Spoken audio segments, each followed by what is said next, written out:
What's up, guys? It's Ace, and today we're going to be going over how I create this Trapcode Nebula Galaxy thing. So I use Form for this, and I use it in a lot of my videos, so a lot of people ask me how I do it. So I thought I'd go step by step on everything that I do and everything that I learned just by playing around with the program, so you guys can do it yourself and probably do it better than I do. But yeah, let's go ahead and hop right into it, and I'll show you guys how I do it. Okay, so here we are on our new composition, and I'll show you the settings that we're in right now. So I'm gonna right click and go to composition settings, and you can see that I'm 1920 by 1080, and my frame rate's in 23.976, or you can just do 24, whatever frame rate you like. You know, do whatever you want. I'm only gonna do a 6-second long comp, just to show you guys how this is done. So first things first, with Trapcode, you always gotta create a solid. So let me go ahead and do that with the shortcut Control Y, and then you can name this whatever you want. I'm just gonna call this Nebula. I'll call it 2 because I think the other one's named Nebula. Alright, so Nebula 2, and then I'm going to go ahead and add form. So I'm just going to type in form in my search window here for effects, and then you'll see RG Trapcode Form. Go and add that onto the layer, or just double click. With that add, there we go. So by default we have this, which is useless. Absolutely nothing is happening. It's just a box.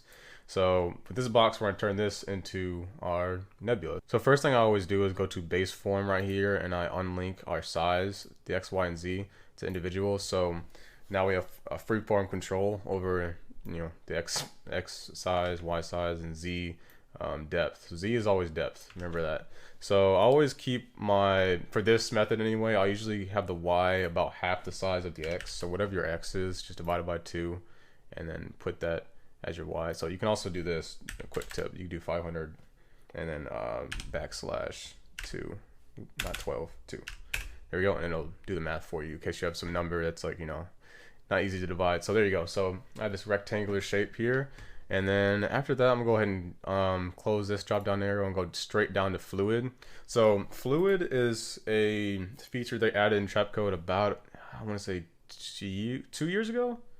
Yeah, a year to 2 years ago. So it's a very, very new simulation they added in, which allows you to turn the motion into fluid. So you can do some really, really interesting things. So you turn it on, and right at the start, it does nothing. So like in frame 1, you're gonna see no change. You have to scrub across your timeline. You'll see it start to react, and this is the default fluid motion they put onto your layer. So first thing I'm going to do, I'm going to go back to the beginning here. I'm going to change the fluid force. We're only going to use vortex tube for this method. Vortex tube.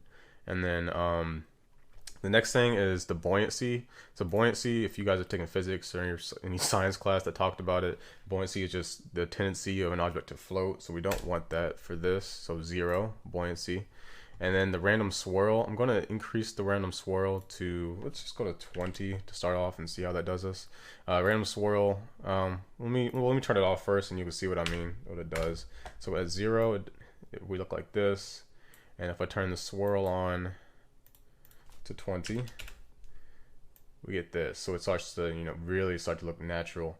And another thing you can do to make it look even more natural is close this one, go down to global fluid controls right here, and you can change the simulation fidelity from 4 from the default to 10. Now my typing is really bad today. So 10.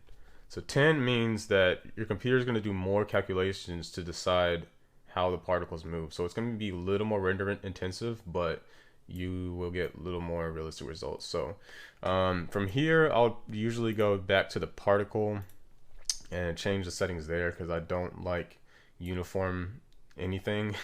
Because I mean, if you're trying to replicate the real world, nothing is uniform, so you have to change, at least what I do, I always change the size random to 100%. So not every single particle is a different size. Okay. Also going to decrease the size a little bit. I'm going to do 1.5, I think. I usually like mine really small, but I'll just do 1.5, so hopefully that's still showing up on the screen for you guys. So next thing I would do is go to the color, and you have to be careful with this one really later on when you have like a high number of particles, but I always do the color either really early, or I do a little trick to make sure it works correctly. But anyway, let's go ahead and do it now. So I would change the set color option to radial rather than solid color, because radial allows you to adjust the colors over the, let's go back to the beginning because you'll see this.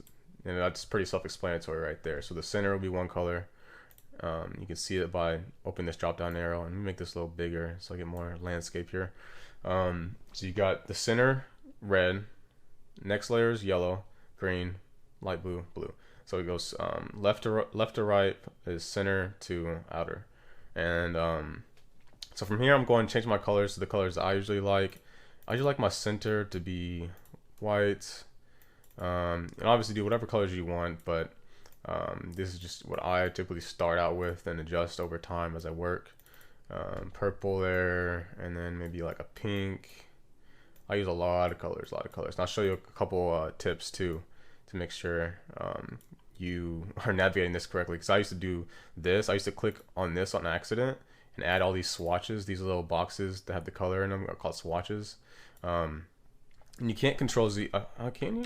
Yeah, you can. Okay, you can control Z to get rid of them. But I used to have a bunch of them on there on accident, so I didn't know how to get rid of them. I just kept adding more. What you can do is to click on one of these swatches and you can drag down. So click and drag down, you can delete it like that. So if you have too many.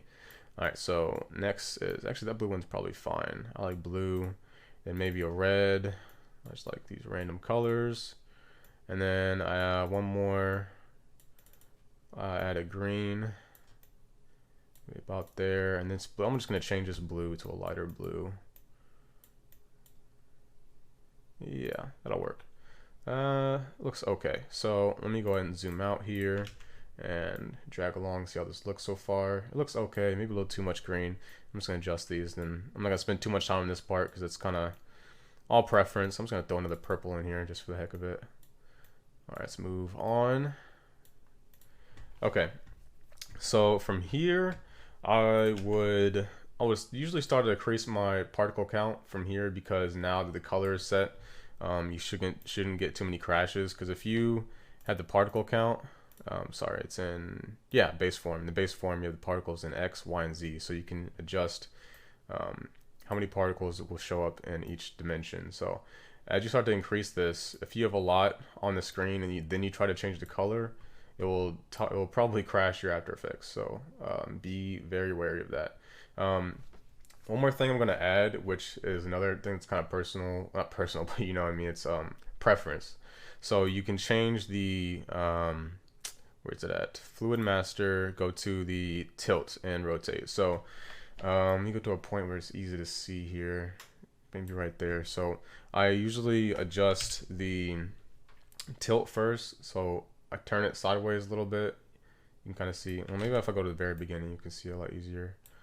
So tilt, no, you can't, sorry. Let me go back to here. Okay, tilt up either direction really, so it's tilted, and then rotate it. Come on, I want to do this in real time so you can see what's happening, but it's a little hard because I'm recording and editing at the same time. There's a lot of CPU being used. I'm just gonna go to my other one and copy the settings, so I'll be right back. Let's just grab that. Global fluid, nope. So fluid master, this is the base one. So negative 38 degrees tilt, 60 degrees rotate. So let's do that.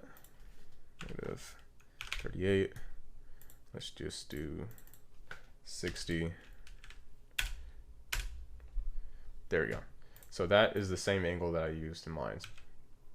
Okay, next thing I'm going to do is change the blending mode of the particle. So I'm going to go down to particle right here and change the blending mode to screen. You can use add if you want to, but sometimes add will look a little overly bright. So I'm just going to use screen for now.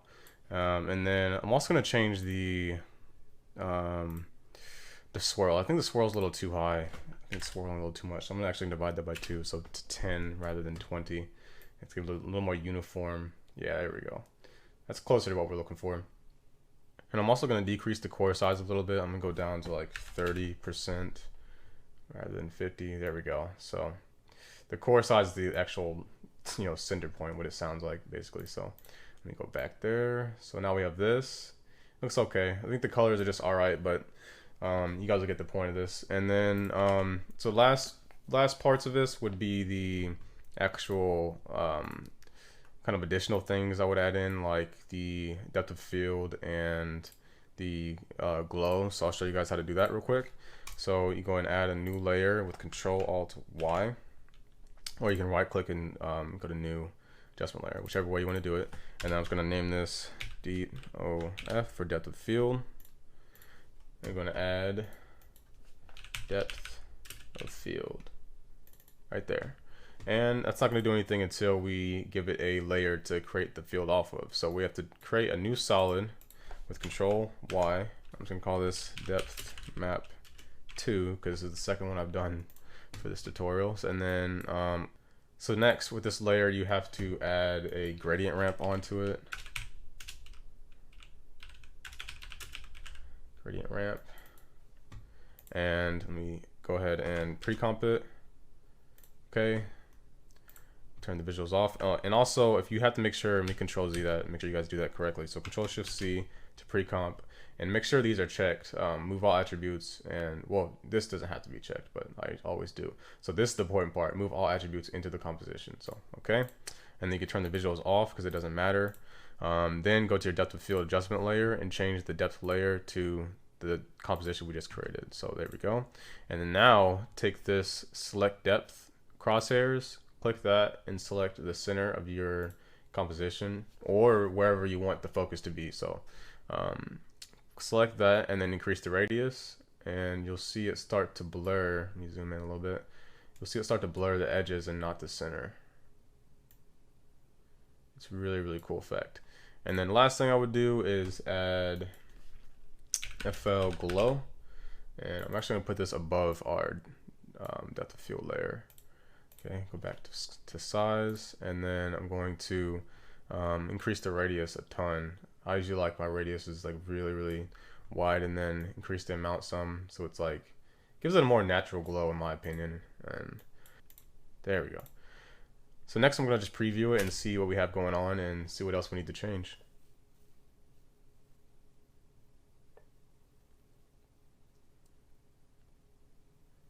As you can see, this takes a while to render, so I wouldn't recommend this for someone with low PC specs. Like, you're gonna have a headache with crashes and just taking forever. So here it is in real time. Last thing I'm gonna show you is how to time remap it, because one, we don't want this, because who wants that on the screen? That looks terrible. So I'm just going to pre-comp our Nebula, Control Shift C to pre-comp. I'm just gonna leave the name like that. It's fine. And then once you have done that, just click, and then I'm going to add time remap by pressing Control Alt T, and that'll add time remap. Or you can right click and go to time remap. And then from here, I'm going to change this first keyframe. So this one right here, I'm going to increase the value, and I'm not just going to click and drag because you might lose a lot of, you don't want to start here. So what I do is I control click, because control will unironically will give you more control over the drag. It'll make it happen slower, so you have more fine adjustments that you can make. So I'm just going to start there. That should be fine.